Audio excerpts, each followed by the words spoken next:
Welcome back to another video. It's a League 2 preview for Game Week 6. Let me know your score predictions in the comments down below. Like the video if you've gone to do so. Subscribe if you're new. Let's crack on with tonight's action. Unfortunately, it's out a day late with Doncaster v Harrogate. Now, I've gone with a 3-0 Doncaster win. Lack of goal threat, poor on the ball. Not obviously on about Doncaster, I'm on about Harrogate there, and I feel like Doncaster will pass them to death. They have the creativity, they have the guile, they have the experience, and they have the cutting edge up front to be able to blow Harrogate away, and that's what I think they'll do in my opinion. They've had a poor start to a season, Harrogate, whereas Doncaster, this start to a season has been fantastic for them. They've shown that they have many strings to the bow, solid at the back, which is something I didn't think they would be this season, but they've gone on to show that they are, and going forward they have that cutting edge, they have that end product, and they're getting the great positions to create those chances as well. And I think tonight, whilst the video will probably be out by the time this game might have finished, I don't know when it's going to be out, I think Doncaster will have a fun night on Thursday beating Harrogate, in my opinion. Now the big one then, Wimbledon v MK Dons, for obvious reasons. I don't need to tell you why this is a big game, but the rivalry, the derby, it's going to be intense. It's at Wimbledon, that adds to that that hostile atmosphere that I think will be created. Johnny Jackson's side, typically quite a direct, in-your-face sort of a team, and I think that's exactly what they'll be. They'll play into the hands of that, and I think they'll draw MK Dons into mistakes. We've seen them already this season make a few mistakes through a number of different scenarios that they play themselves into, and at Wimbledon, I think that'll be a real tough place for them to go and play their football, and I think Wimbledon will pounce on their mistakes. A 3-1 win for Wimbledon. Next up, we've got Swindon v Newport. Now, I've gone with a 1-1 draw in this one because I'd feel like I was going to say 0-0, but then I look at Newport's threat on the break. Camera, I like his pace, and they've got some good options on the break of Newport, and they're always going to be a threat on the break.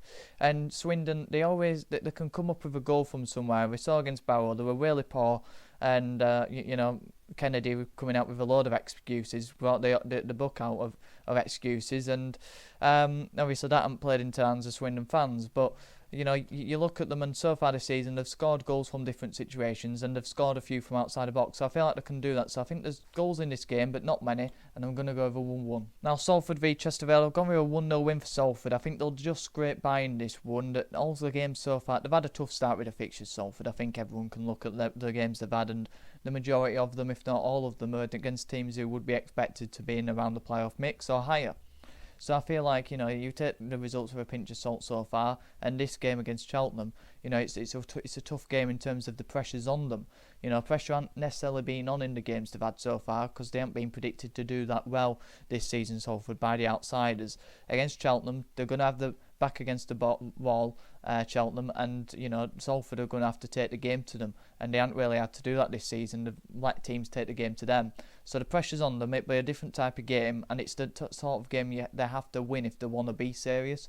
So really it could suit Cheltenham because the pressure's off them, the pressure's on Salford, but I think they'll just have enough, and they've shown enough in them to be hard to beat and just get by in games so far, and I think they'll do that, and I think they'll just get a scrappy goal from somewhere and win 1-0. Next up, Bromley v Notts County. I've gone 3-0 Notts County. I feel like they've massively impressed me this season in all departments. Different games they've won in different ways, and it's impressed me in another way. Some games they've been better defensively, and I hadn't expected a good defensive performance that's got them by in a game, and then they've nicked a goal from somewhere to win. It's not the fashionable Notts County win that we've seen from last season, but they got the win, they got by.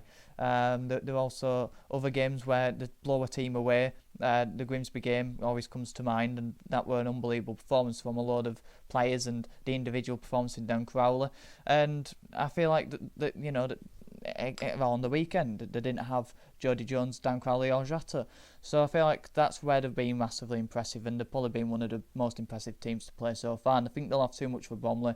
Team just coming up, they've done well so far in holding their own, but I think they'll really struggle against Notts County. I think they'll pass them by, unfortunately. Gillingham Tranmere, I've gone with a 0-0 draw. It won't be a classic. It's second and fourth in the possession-based table for being at the bottom end of it. And I'm not keen on possession. These two teams have been entertaining in their own way so far this season. Tranmere, a really gritty side who will get the bodies on the line and scrap and fight for the 3 points, and they have a bit of pace on the break, and they can definitely use that to advantage. Mary Patrick will be key in this to get in behind and to cause them a threat. That's the only threat they do have in terms of creating chances, unfortunately. And Gillingham, we all know about their marquee players, and they've got high-profile players to get them through these sorts of games, but a few injuries in there as well, and I feel like that both teams would probably take a point. That both teams will see themselves as being in and around the same areas, but I do feel like whoever has the most of the ball won't go on to win this game, and I've gone with a 0-0 because I just feel like both defences will even themselves out because they're both fantastic defensive sides. Also, v Bradford City, I've gone with a 1-1 draw. I said 1-1 against Carlisle and we won, so that's sort of me thinking that, I sort of go with that all the time. But I feel like it can be a 1-1. Andy Cook will probably score against his former club. He loves to go against Walsall. And a little stat, Walsall, I think that they're the team that have whipped in the most amount of crosses in the league. They'll love to whip a cross in. And Bradford City, I think we're in the bottom three for aerial duels won, and we play a back three. That's an area we like to think we're strong at, and we've conceded a few set plays as well. And Walsall, Taylor Allen's a fantastic corner taker, and that can definitely cause us problems. They're very solid and organised defensive side as well, Walsall, and they've had a great start to the season, so it will be a really tough game, and they're definitely areas that they can create the best chances from. And we've got pace on the break, and we can create our own chances from a bit of guile as well from our number 10. So it'll be a good game to watch. I'm looking forward to it, but I'm going with a 1-1 draw. Grimsby 1, Barrow 1. Good pace on the front line from Grimsby, and that's an area that I really like about them. It'll cause Barrow problems, obviously without Paul Farm, and that'll be a massive missing goal for them. But they got by pretty decently with Rory Feely making a good few saves. But I think it'll be a good contest, but I'm going with a 1-1 draw. Accrington Crew, I've gone with a 2-1 win for Accrington. That'll be the first win of the season. I've been underwhelmed with Crew so far, although they have got a couple of wins under the belt. I do feel like this is a game that Accrington need to take the most out of it. They're at home, they're good going forward, they've created a lot of good chances, but they can't take them. This could be a game where it seems to click for them, and I think it can. But defensively, they are a bit vulnerable. They've been one of the leakiest defences in the league this season, if not the leakiest team. So I think Crew have a goal in them. But I'm backing Accrington for the first win of the season. So I've gone with a first win of the season for Accrington. First goal of the season for Morecambe? No. I've gone with a 1-0 defeat for them again.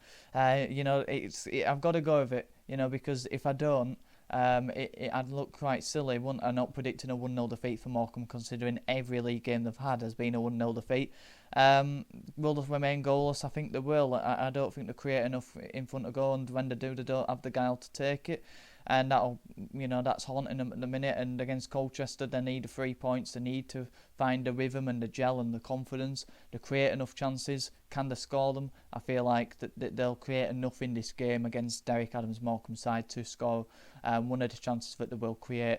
And I don't think Morecambe have that creativity to get a goal. But maybe they'll get the first, but I don't think they will. So I'm backing Accrington for the first win.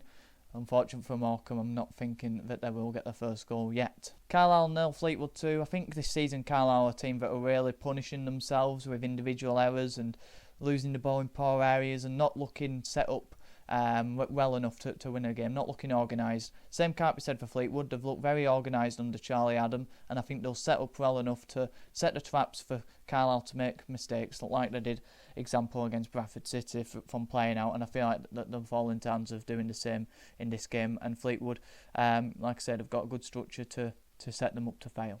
Vale 2, Chesterfield 2. I think this is probably the game of the weekend, the one that gets your mouth watering a bit. It's all in the hands of Port Vale. They've got to carry on how they did last weekend. They've got to be a bit more open, a bit more front-footed, and kick on in that same veil. They can't same vein. Well, same veil. It works all the better.